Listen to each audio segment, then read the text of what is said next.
آج کا جو سوال ہے وہ میں پہلے سے آپ کو ڈسکلیمر دے رہا ہوں کہ وہ چھوٹے بچوں کے لیے بالکل نہیں ہے. تو اگر آپ کے ارد گرد کوئی چھوٹے بچے ہیں جو کہ ابھی تک بالغ نہیں ہوئے, ان کو پلیز آپ کہیں لیفٹ رائٹ کر دیں, بیکاز آج کا جو کانٹینٹ ہے وہ ذرا سینسٹیو ہے, بڑا ہی پریشان کن سوال ہے. تو میں آپ کے سامنے آج وہ شیئر کر رہا ہوں. اوبیسلی میں نام ڈسکلوز نہیں کروں گا جنہوں نے یہ سوال پوچھا ہے, لیکن وہ پوچھ رہے ہیں کہ they use to leave a girl in garden. She was thousands of miles away from me. So first she was a good Muslimah and prayed 5 times a day and fasted, etc. So suddenly she came into the act of zina, alcohol, drinking, etc. She told me she committed at around 40 zinas with men. So I came to know about this and said, why not message her and have fun? So we were messaging, flirting, sexting with each other, and so suddenly she sent her nude. I told her to send more, so she ignored me. I insisted her so much that she sent me more. So months have passed and I never talked to her, and she already had sent nudes to many more men before me. So after a couple of months I was bored and I texted her, hey, I have your nudes, send me some money or I will make them viral. And her response was, go ahead. Then he says I was confused and I just blocked her, never talked to her, but then I never shared her nudes with anyone either. Then the most drastic climax of the story was that she committed suicide after a few months of blackmailing her. Like she literally jumped off a building and took her soul. Alhamdulillah, I have never committed zina. Now my friend told me she killed herself because she got really scared that if her parents would find out about her nudes, as she had sent it to many more people. So the thing is, I'm really afraid. Did this happen because of me?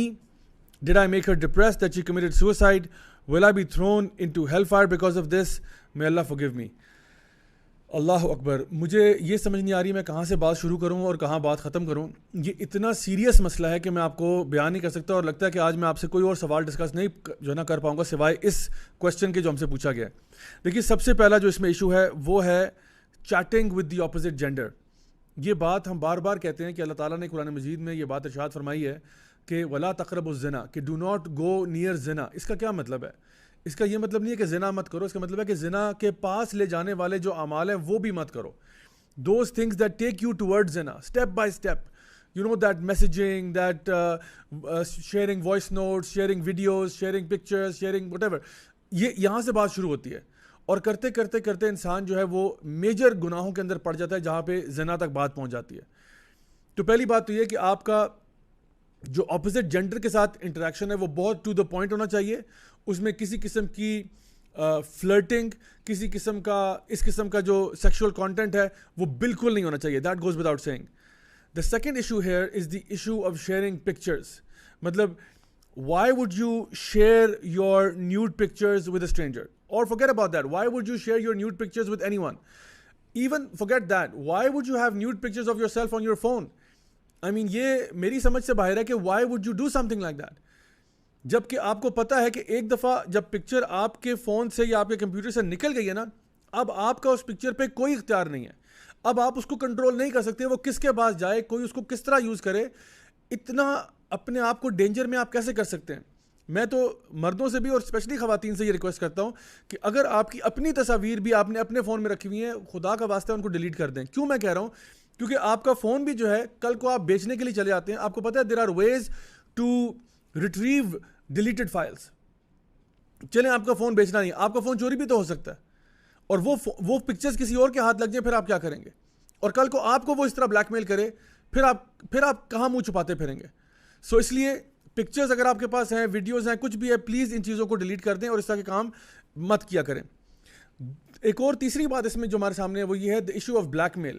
یعنی چلیں ایک شخص نے غلطی کی جی, اس نے آپ کو تصویریں بھیج دیں آپ پہ اعتماد کر کے, اب آپ الٹا ان کو بلیک میل کر رہے ہیں. یعنی اس سے زیادہ گری ہوئی حرکت کیا ہو سکتی ہے کہ ایک بندہ جو ہے کسی اور کو بلیک میل کر رہا ہے کہ مجھے اور بھیجو ورنہ میں اس کو لیک کر دوں گا.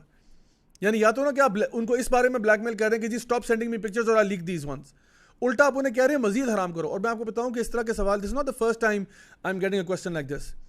آئی have gotten a question where it's far worse, جہاں پہ کسی نے یہ کہا کہ یو کمٹ زنا ود می اور I will leak your pics to your father and your brother. میرے ساتھ حرام ریلیشن شپ کرو آپ, کیونکہ پہلے تو وہ صرف آن لائن چل رہا تھا. وہ کہہ رہے نہیں میرے ساتھ حرام کرو and that's all I am gonna give you. Basically there is no marriage, there is no nothing, حرام ریلیشن شپ کرو ورنہ تمہاری پکچرز لیک ہو رہی ہیں. تو اپنے آپ کو اس مصیبت میں ڈالنے کا فائدہ. سو اس لیے بلیک میلر جو بندہ بلیک میلنگ کر رہا ہے, میں سمجھتا ہوں اس سے زیادہ گری ہوئی حرکت کوئی ہو نہیں سکتی. اینڈ فورتھلی وہ بات جو کہ خودکشی تک ایک انسان کو پہنچا دیتی ہے. دیکھیں یہاں پہ انہوں نے سوال کیا تھا کہ کیا میری حرکتوں کی وجہ سے انہوں نے خودکشی کی ہے. میں یہ تو نہیں کہہ سکتا کہ ہاں صرف آپ کی حرکت کی وجہ سے کیا, لیکن ڈیفینیٹلی یہ کہہ سکتا ہوں کہ آپ کی حرکت جو ہے اس takes time. People they go through, it's called the waterfall effect. یعنی جس طرح ایک آبشار ہوتی ہے نا, ایک پانی کہیں سے بہہ رہا ہوتا ہے اور پھر وہ گر جاتا ہے, تو وہ آہستہ آہستہ آہستہ ٹریول کرتا ہے انٹل فائنلی اٹ فالز. جس طرح وہ ایک فیمس ایکسپریشن ہے انگلش کا کہ the straw that broke the camel's back. یعنی ایک اونٹ ہے, اس کے اوپر آپ سامان لاتے جا رہے ہیں انٹل فائنلی اتنا سامان اس پہ آپ نے لوڈ کر دیا ہے کہ اس کے بعد جب آپ نے ایک تنکا اس پہ رکھا تو بیچارے اونٹ کی کمر ٹوٹ گئی. تو کمر اس کی اس تنکے سے نہیں ٹوٹی, بلکہ وہ جو over the period of time جو اس کے اوپر سامان لادا جا رہا تھا وہ کانسٹنٹلی اس کو برڈن کر رہا تھا. جو لوگ خودکشی کرتے ہیں وہ اس لیے نہیں کرتے کہ ایک واقعہ ہو گیا, ان کے ساتھ بہت سارے واقعات یکے بعد دیگرے ہوتے چلے جا رہے ہوتے ہیں, اور فائنلی کوئی ایک ایسا پوائنٹ آیا جہاں پہ انہوں نے کہا بس اب میری اندر کیپیسٹی نہیں ہے, اور وہ خودکشی کر لیتے ہیں. تو ڈیفینیٹلی کسی شخص کا بلیک میل کرنا یہ بہت بڑا برڈن ہے جو بندہ اپنے کندھوں پہ لے کے پھر رہا ہے کہ I am being black mailed, کسی دن بھی میری پکچرز جو ہیں وہ لیک ہو سکتی ہیں. تو سوسائڈ تو بالکل ایک حرام چیز ہے, ہمیں کبھی بھی کسی بھی سچویشن میں نہیں کرنی چاہیے. بلکہ رادر میں یہ کہوں گا کہ اگر خدا نہ خواستہ آپ کسی ایسا شخص ہیں, چاہے مرد ہے یا عورت ہے, جس کو بلیک میل کیا جا رہا ہے, تو reach out to one of your family اور لوڈ ونس. خود اپنی جان لینے کی طرف مت جائیں, reach out to your family. ہاں ٹھیک ہے, آپ کہیں گے کہ مجھے جو نا جوتے پڑیں گے, مار پڑے گی, کوئی بات نہیں, سہ لیں اس کو. جاری بات ہے, اب آپ کوئی برا کام کرے تو یہ تو نہیں ہوگا کہ لوگ آپ کو تمغہ پہنائیں گے اس کے بعد. اگر آپ سے غلطی ہوگی کوئی بات نہیں, ڈانٹ کھا لیں, ماں باپ پٹائی کرتے ہیں پٹائی کھا لیں, لیکن کم از کم ان سے شیئر کر دیں تاکہ آپ کی جان بچ جائے, تاکہ آپ سائیکولوجیکل ٹراما سے بچ جائیں. ایک دفعہ مجھے یاد ہے, ایک سسٹر نے مجھے رات کو تقریباً 2 بجے کال آئی ان کی, اور وہ رو رہی ہیں فون پہ. میں نے پوچھا بھائی مسئلہ کیا ہوا, تو انہوں نے کہا کہ جی ہوا یہ کہ ایک بندہ ہے مجھے ابھی بلیک میل کر رہا ہے کہ میرے ساتھ زنا کرو ورنہ تمہاری پکچرز کو میں لیک کر دوں گا. تو میں نے ان کو یہ کہا کہ میں نے کہا برائے مہربانی آپ نے بالکل پکچرز لیک نہیں ان کی بات نہیں مانی. وہ لیک کرتے ہیں کرنے دیں, آپ نے ان کی بات نہیں مانی, کیونکہ وہ کہتے ہیں نا two wrongs don't make right. ایک غلطی ہوگی تو اب آپ دوسری کریں گے, ساری عمر کے لیے اس کے غلام بننا چاہتے ہیں آپ, تو بالکل ایسا مت کریں. اپنے فرینڈز, فیملی, لوڈ ونز میں سے reach out to someone, do not commit suicide. And finally جو آخری بات انہوں نے جو مینشن کی وہ ریپینٹنس کے بارے میں, کہ وہ توبہ کرنے والے ہیں. دیکھیں اگر انسان کوئی بھی بڑے سے بڑا اس نے گناہ کیا ہوا ہے, اگر وہ توبہ سچے دل سے کرنا چاہتا ہے تو انشاءاللہ اللہ تعالیٰ نے توبہ کے دروازے ہمیشہ کھولے رکھے ہوئے ہیں. تو میں ان بھائی سے بھی ریکویسٹ کروں گا کہ دیکھیں جو آپ سے غلطی ہوئی آپ توبہ کریں, سچے معنوں میں ایسا کام آئندہ نہیں کرنا, اور اب کوشش کریں کہ اللہ کی طرف لوٹ آئیں. اللہ تعالیٰ یقیناً گناہوں کو معاف کرنے والا بھی ہے, لیکن اگر آپ اللہ تعالیٰ کے بتائے ہوئے احکامات پر اب سے چلیں گے, پچھلی چیزوں کو رپیٹ نہیں کریں گے, نیکی والی راستہ اختیار کریں گے, تو انشاءاللہ اللہ تعالیٰ رحمان بھی ہے, رحیم بھی ہے, غفور بھی ہے, غفار بھی ہے.